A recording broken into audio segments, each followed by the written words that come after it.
loss, rain, and quiet miracles. It begins in a cemetery where two strangers, each carrying an infant and a broken heart, cross paths. But what follows isn't just a story of grief. It's about unexpected kindness, second chances, and the kind of love that grows quietly, day by day. So find a quiet spot, take a deep breath, and let's walk with them through the rain, toward something beautiful. Late afternoon in November, a thin veil of mist settled over the winding path of Ridge Hill Cemetery. The wildflowers along the edge had withered, leaving behind only the gray of earth and stone. Lena Brooks, wrapped in a thick black coat, cradled her newborn son Emmett as she gently pushed open the heavy iron gate with a creak. It had been exactly 1 month since her husband, Adam, had died during her labor. A sudden brain aneurysm stole his life just minutes before Emmett took his first breath. Since that moment, Lena had existed in a blur of diapers, feedings, and tears. Time had lost its meaning. Every night felt like a battle to survive. She stopped before a temporary headstone etched with his name, Adam Brooks, beloved husband and father. The words "father" felt like a cruel joke. He had held that title for only a few fleeting moments. Lena sank to the ground, carefully turning Emmett so his tiny face pointed toward the grave. "This is your daddy," she whispered. "You're so small but so strong." Suddenly, the cry of another baby pierced the quiet. Lena looked up and locked eyes with a man kneeling a few rows away. He held a baby girl wrapped in a pale pink blanket. Their eyes met, startled but silently understanding.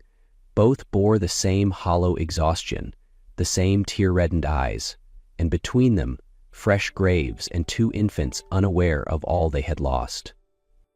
As the rain began to fall in gentle drops, the man walked toward her, extending a handkerchief damp with tears. "I'm Ben," he said. "My wife. She died during childbirth, the same day." A month after her husband's death, Lena still hadn't returned to work. She had once been an elementary school music teacher, but now, changing diapers and trying to soothe Emmett consumed every ounce of energy she had left. She had been staying at her mother-in-law's home, Margot Brooks, a sophisticated and stern woman who had never fully accepted her. They had agreed she could stay, for a while, until she could get back on her feet. But on a bitterly cold, rainy afternoon, Lena returned from Emmett's doctor appointment to find her luggage neatly lined up at the base of the staircase. The same suitcases from their honeymoon, now damp and forgotten. "You need to leave," Margot said, her voice sharp, detached. "I've been more than generous. 1 month is enough." Lena stammered, trying to stay calm. "But I don't have anywhere to go yet." "That's not my concern," Margot cut her off. "You're a burden, your presence, and that child's is just a reminder of what I lost." Lena didn't even have tears left to cry. She picked up Emmett, stepped outside into the cold, and walked away from the house, unsure of her next step. The rain fell harder. She made her way to the nearest bus stop, sank down onto the freezing bench, and curled around her baby, trying to shield him with her shaking body. No one stopped, no sympathetic glances, just silence and rain, until a gray SUV slowed to a stop beside the curb. The window rolled down, and a familiar face appeared. Ben. He parked, stepped out, and held an umbrella over her head. "Lena?" he asked, worry etched in his voice. "What are you doing out here?" She couldn't answer, she just bowed her head. Emmett began to wail in her arms. "Get in," Ben said firmly. "You can't sit out here like this. I'll take you home, my home. You'll be safe there." Lena hesitated, just for a second, but when she looked into Ben's eyes, she saw no judgment, no pity, only concern, and maybe something else. Hope. Ben's home sat about 10 minutes outside town, a renovated farmhouse surrounded by open fields and scattered trees. Large windows brought in natural light, though that day the world outside was nothing but rain and silence. Ben led Lena through the kitchen door, still holding a soaked umbrella. "You can stay in the guest room," he said gently. "It has a big bed, a private bathroom. I'll bring extra blankets. It's quiet out here." Lena only nodded, words of gratitude caught in her throat. She never imagined needing help from a stranger, someone she'd only met once in a cemetery. The first days in Ben's house passed slowly. They barely spoke, but the silence wasn't uncomfortable. During the day, Ben worked in his design studio out back, sketching architectural restorations. Lena cared for Emmett, tidying up the kitchen in an attempt to repay kindness. Sometimes they ate dinner together, their babies lying in bassinets nearby, occasionally crying in tandem. Lena and Ben took turns, holding, changing, feeding, no schedule, no expectations, just two people responding to the needs of their children. Some nights they met in the kitchen, dark circles under their eyes, hair a mess, cradling crying babies. Yet beneath the exhaustion, they slowly learned to recognize the other's presence as a kind of peace, quiet, unspoken, but grounding in the chaos of grief. Lena had told herself she'd leave once she found a new place, but after a week, watching Emmett sleep soundly beside Daisy, Ben's daughter, she wasn't so sure anymore. Maybe this place wasn't just temporary. The town Ben lived in wasn't big, the kind where familiar names quickly became morning coffee gossip. Lena knew that. She had once taught music at the local elementary school where everyone knew everyone. But she hadn't expected that only weeks after moving into Ben's home, the whispers would spread so fast. At the grocery store, she caught wary glances from former acquaintances. At the pharmacy, she overheard her name between two housewives. They didn't speak loudly, but enough for Lena to know she was being talked about. They said she was too fast, hadn't even grieved properly, already living with a man. No one mentioned being cast out into the rain. No one saw the sleepless nights or the times Ben changed Emmett's diaper when she was too drained to stand. The gossip reached Margot quickly. One afternoon, just as Lena had put Emmett down for a nap, she received a letter from a law firm. Margot, her former mother-in-law, was formally petitioning for visitation rights to her grandson, claiming the child's current living situation was unsuitable. Lena froze. The petition accused her of being emotionally unstable, morally questionable, and a harmful influence on a developing child. The words stung, like erasing every effort she'd made to hold it all together, to raise Emmett in safety and peace. Ben didn't say much when she told him. Then he picked up his phone and called someone, a family law attorney he'd worked with before. "We'll face this," he said, placing a steady hand on her shoulder. "You're not alone. We'll fight for Emmett. And for Daisy, too." The next day they met the attorney, a sharp but compassionate woman who listened without judgment as they laid out everything. She reviewed the documents, then nodded. "You don't just have a chance, you have truth on your side." The courtroom was small but solemn. Lena sat silently beside Ben, clutching a thin silk scarf, the last gift from Adam. Behind them, Margot sat upright, her posture rigid and cold, flanked by a high-prize attorney in a tailored suit. The tension in the room was palpable, but beside her, Ben remained calm, his gaze steady and forward. Their attorney spoke first, laying out the timeline, from the day Adam died to when Lena was forced out of her home just 1 month after the funeral. She presented evidence. Text messages from Margot that read, "I can't bear to see you and that child another day." Catherine, their lawyer, spoke with clarity and conviction. This grandmother showed no concern when the child and his mother were put on the street. Her interest only began when she heard the boy was living with a widowed man. Margot took the stand. She maintained composure, insisting, "I only want what's best for my grandson." But when asked if she offered any help after evicting Lena, she paused, then replied, "I didn't think it was necessary." Then it was Lena's turn. Her voice trembled at first, but grew stronger with each word. She told them about that rainy afternoon sitting on a bench with her baby, and about the man who brought her home, not out of obligation or familiarity, but simply because he saw someone who needed saving. "Ben didn't replace Adam," she said, "just as I didn't replace his wife. We're just trying to survive each day, and these two children, Emmett and Daisy, are the reason we keep moving forward." Ben stood next. His voice was low, deliberate. "We're not a convenience couple. We're two people who lost everything, and now we're rebuilding. From the smallest things, not out of need, but out of love." After the hearing, the judge gave her ruling. Margot would have visitation twice a month, supervised at their home. But the petition for shared custody was denied. Lena held Ben's hand as they exited the courtroom. A breeze drifted through the hallway, brushing back her hair. For the first time in a long while, she exhaled. Slightly, like someone who had just stepped out of a storm. It was a quiet night after days of chaos. The babies had finally drifted into peaceful sleep, leaving the house in a rare, gentle silence.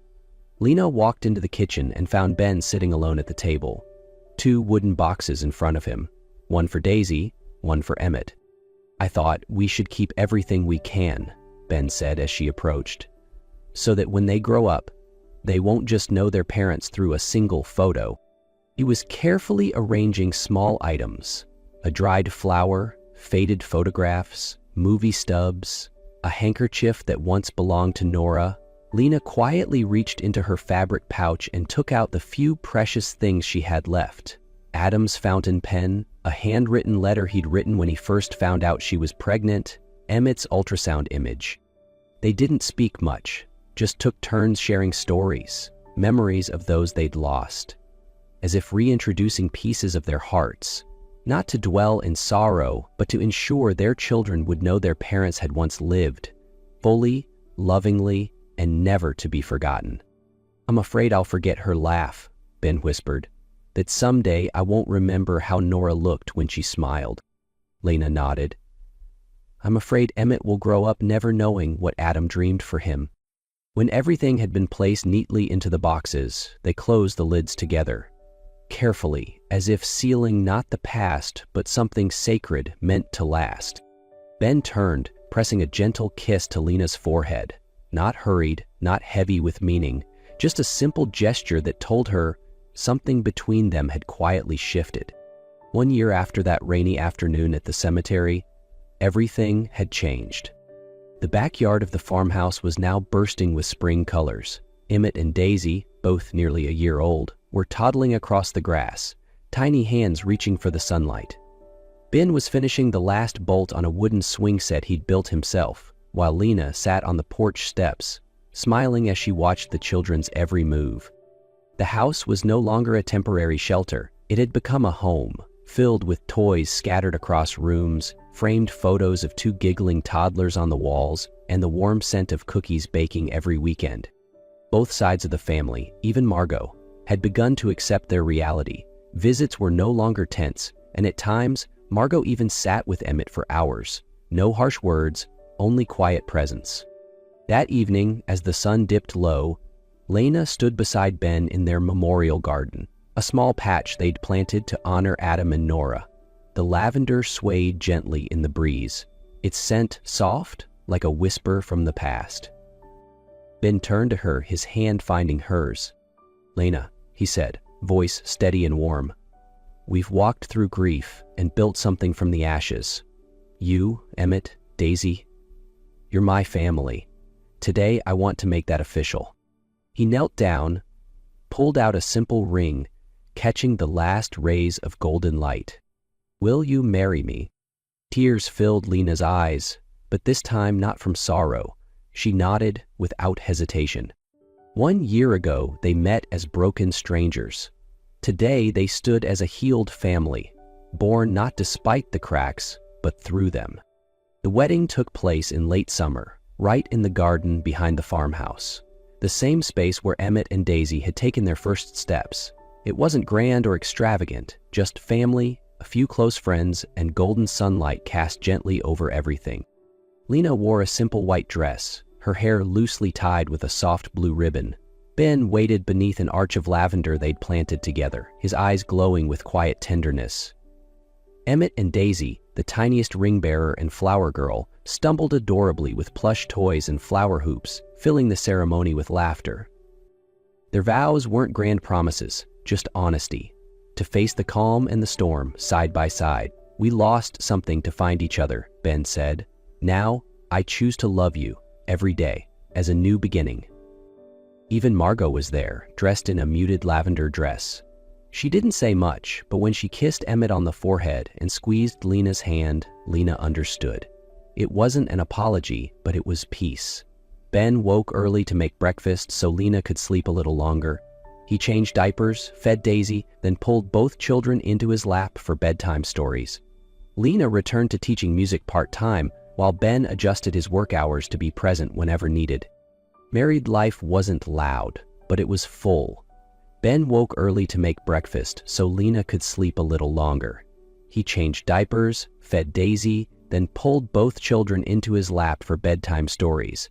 Lena returned to teaching music part-time, while Ben adjusted his work hours to be present whenever needed. He never tried to replace Adam. He simply did everything so Emmett would always feel fully loved. And Lena, after all the loss, finally lived inside a love that was calm, steady, and unconditional. A love that simply showed up every single day. It was a bright spring afternoon, sunlight spreading across the grounds of Ridge Hill Cemetery. Lena and Ben returned to where it all began, this time without tears or trembling. Emmett and Daisy, now walking, toddled side by side along the gravel path behind their parents.